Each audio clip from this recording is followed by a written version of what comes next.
Good morning. It's sometimes difficult at international events like this to figure out how you get everybody onto the same page because we all come at things from such a different perspective. But it dawned on me as Mayor Mohammed was speaking. He said that we were under the British, and I think pretty much everybody in this room can say that at one point in time or another. So maybe that's a place to start. I'm here to talk about the state of Michigan, and Fred spoke quite eloquently about some of the goings-on in the city of Detroit yesterday, and there is a piece going around here that the foundation put together about a lot of the work going on in the city. The city of Detroit is really the epicenter, the poster child, ground zero, if you will, for the post-industrial economy in the West, a city that was approaching 2 million people in 1960, the arsenal of democracy, the Paris of the Midwest. All kinds of just amazing amounts of money and expenditures made there. It's now down to about 700,000 people, about two-thirds of whom live below the poverty line in the state. So it is really a place where we need to reinvigorate and look at different ways in which we move our economy forward. So we've gotten to placemaking kind of by accident. I'm not a planner by trade. I'm an advocate on behalf of cities in the state. Spent a lot of my time before I became CEO working with our state government and in Washington, D.C., advocating for funding for roads and police and things like that inside communities. And when I became CEO, it was evident that we need to go a different way, sort of simply sitting around and waiting for good ideas to come around and to sort of adopt them, if they will, coming from the private sector, coming from higher levels of government, just wasn't working. Michigan was in a really bad spot, which I'll talk about here in a second. And we need to work things a little bit differently. So much of our research led us, if you will, to placemaking and led us to trying to create this quality of place in a different way than we've done it in the 20th century. On the screen right there is a copy of our book, The Economics of Place. Many of those pictures that just flashed through are on the cover of that particular book. So what I'm going to do today is try to draw a parallel or try to draw a connection between economic security, if you will, and placemaking. We've heard a lot about some of the social aspects and different things so far at this point in this conference, and I want to switch that a little bit and talk about economics because, quite frankly, good placemaking is good economics, and that's something we've learned through our research. It's something we see every day happening in Michigan, and we're trying to affect things in a much different way. So a little bit, again, setting the tone for how we got to where we are. Yesterday we talked about crisis and how you can't move, or how we can move people or strategies or systems without crisis. And quite frankly, I'm not sure how that can happen. You need to invent crisis if you don't have one. It's the human condition. If we got a 10 or 20-year window, you can make real transformational change. Nobody has that anymore in our political and our business climates, so we need to invent crisis. We didn't invent one in Michigan.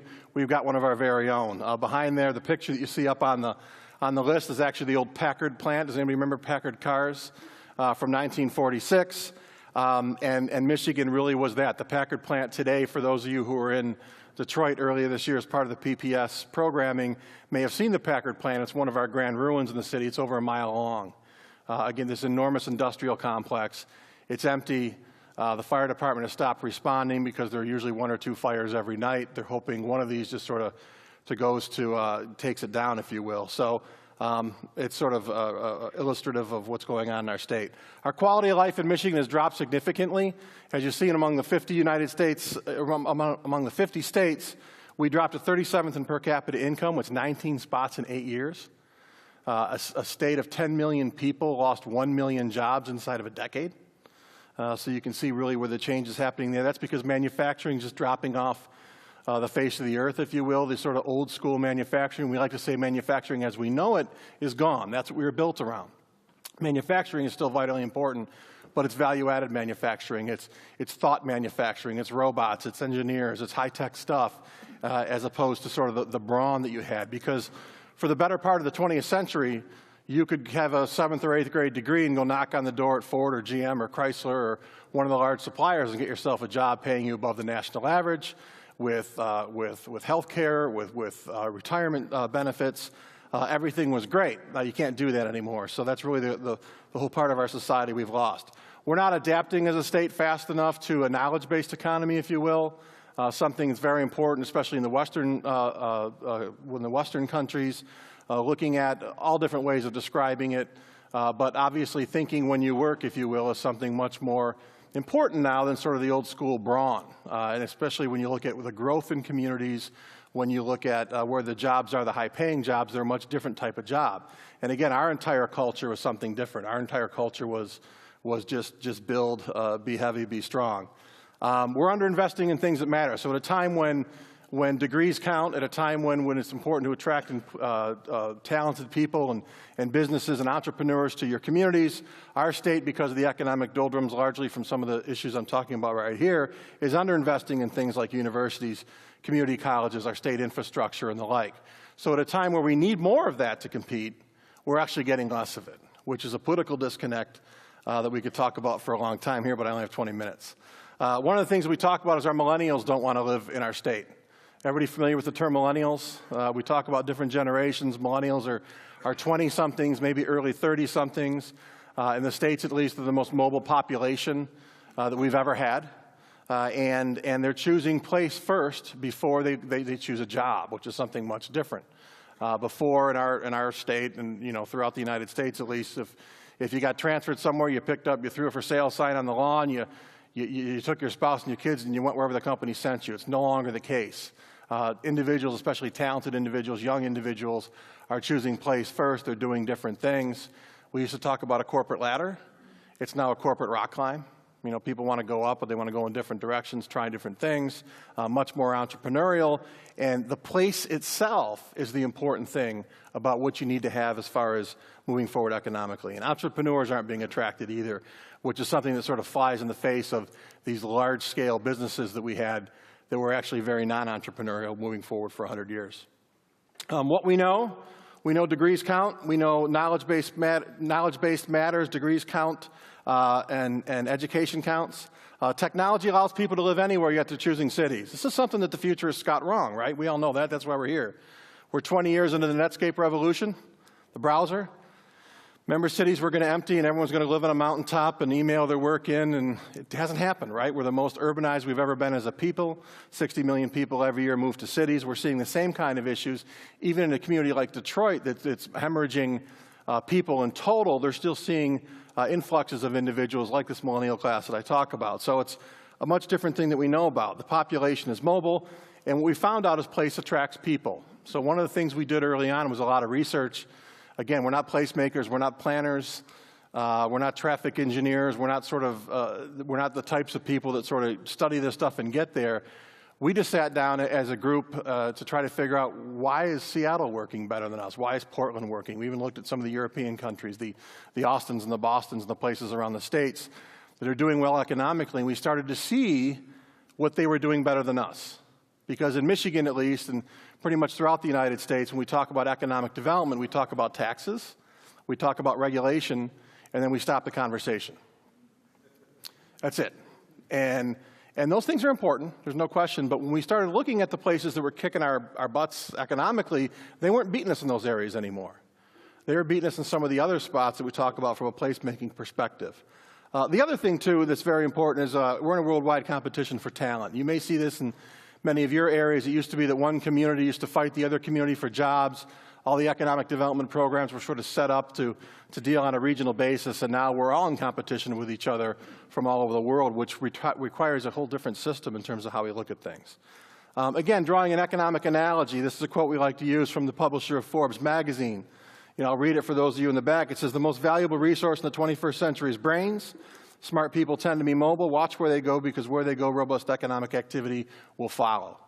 There's sort of a chicken and the egg argument about placemaking. Do you make investments in places? Do you make investments in culture? Do you make investments in people before the jobs come, or is it something you wait on until you have a robust economy? And obviously, we're arguing the latter, or the former. It's items like this that we see. And you even see this in some of the areas that are doing particularly well. They were doing a lot of these placemaking exercises and following through on a lot of these strategies before their economies took off. Anybody here read Fast Company magazine? Couple? Okay. Fast Company is kind of the Forbes or the Inc. or the Economist, if you will, of a new generation of businesses. It's sort of half lifestyle and half entrepreneur-driven magazine.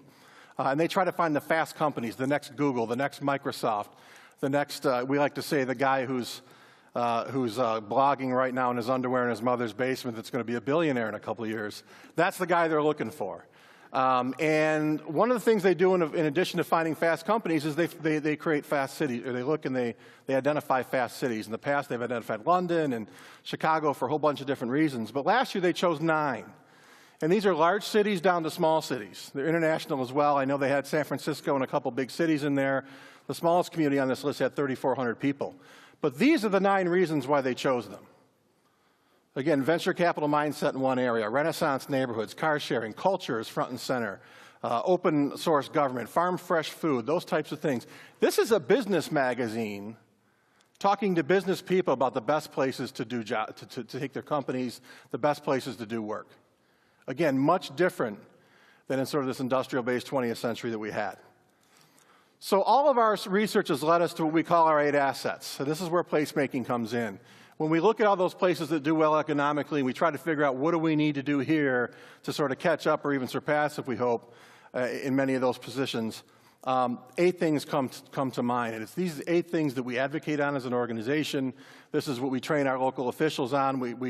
Our membership organization of cities and villages throughout Michigan, there are over 500. And this is what we try to work on to push our state government, our federal government, and our business community. Whoever will listen to us, this is what we're pushing. Physical design and walkability.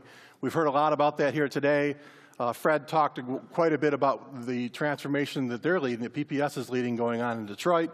You know, again, people are demanding this. And in Michigan, at least, post-World War II, we've built a different kind of community that, quite frankly, isn't competitive anymore. It's auto-centric.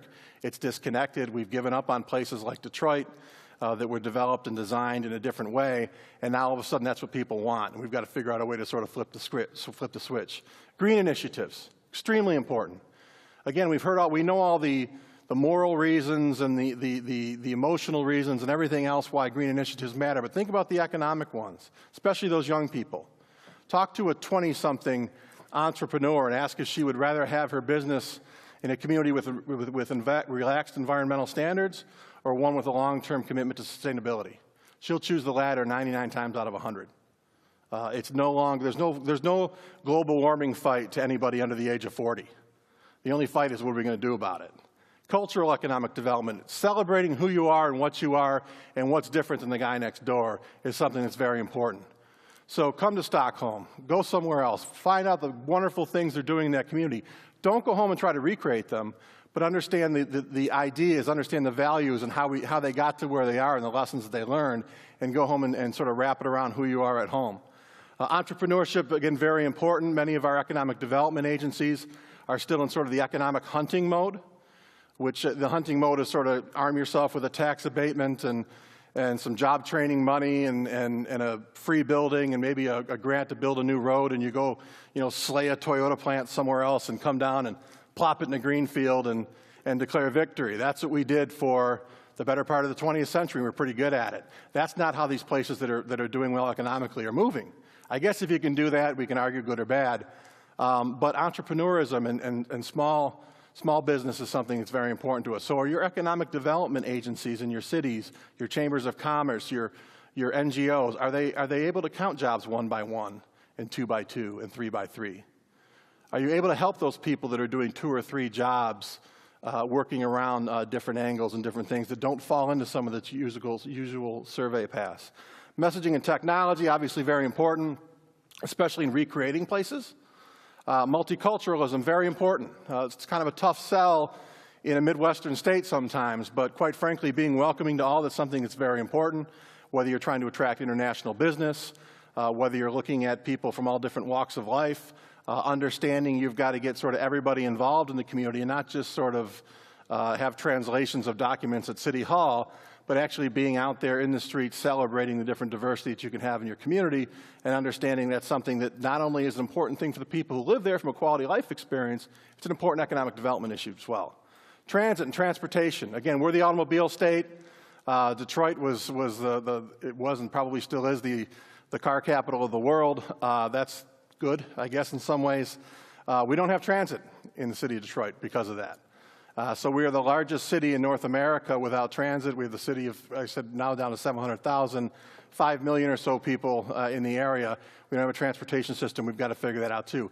And education is important, again, in attracting people and creating place, not just K-12, not just higher ed, but a long-term commitment to lifelong education is very important too. The idea I always talk about are the Ivy League institutions. I believe all of them, if that's not all of them, all but one or two now have 50 or 55-year-old people and older who live in the community of one of those Ivy League schools can audit classes for free. What does that say about what you care about in your community from an educational standpoint, and what can you bring around that? Entrepreneurialism is very important. Again, one of the things we try to do is track different things going on around the state. I'll pop through this. We're actually going out now and trying to gauge this. There's not a lot of talk. There's not a lot of statistics around entrepreneurs, so we go out there and we find a food cart area, for example, and find out they've created 35 jobs, and there are 2 restaurants coming out of this, and the local farm movement is moving on those ways. That works really well. We do things in small towns as well. I'm running out of time. The concept of Jonesville soup is important. Detroit soup is something you want to look at. Think about the community. Detroit soup is you pay $5 at the door. They get you soup and salad and a vote. People come in from the community and give 4-minute presentations on entrepreneurial activities that they want to do in the community, in your neighborhood, that will help the neighborhood and help them. At the end, everybody votes, and the winner goes home with all the money. It's a way to incorporate everybody in terms of what they're doing. We've created neighborhood restaurants, neighborhood daycares, all kinds of different things going on along that. It's a great way to involve people. Small town called Jonesville is doing it too. The last thing I'll speak to is this slide. There were several talks yesterday about a new form of government at the micro level. I think it's very important that we look at that. Having placemaking, micro-governance, and community engagement at the forefront is something that's very important. And one of the cool things about having a city that's so broken like Detroit in your midst is you get to try new things. Because quite frankly, there's not a lot of capacity left in city government. So we're working with different community groups to try to figure out how to take items and programs out of City Hall and formulate these items on a much lower basis. We've done that with nuisance abatement so far. Detroit used to have over 200 city inspectors for broken windows and high grass and those types of things. They now have 22 because of budget cuts. City of 150 square miles. So we're now taking that to the neighborhoods. Who cares more about broken windows? Who cares more about what's happening to people who live on the street? I can talk more about that later. That's a long analogy that I don't have time for, and that's the end of it. So thank you very much for my 19 and a half minutes. Thank you. Thank you.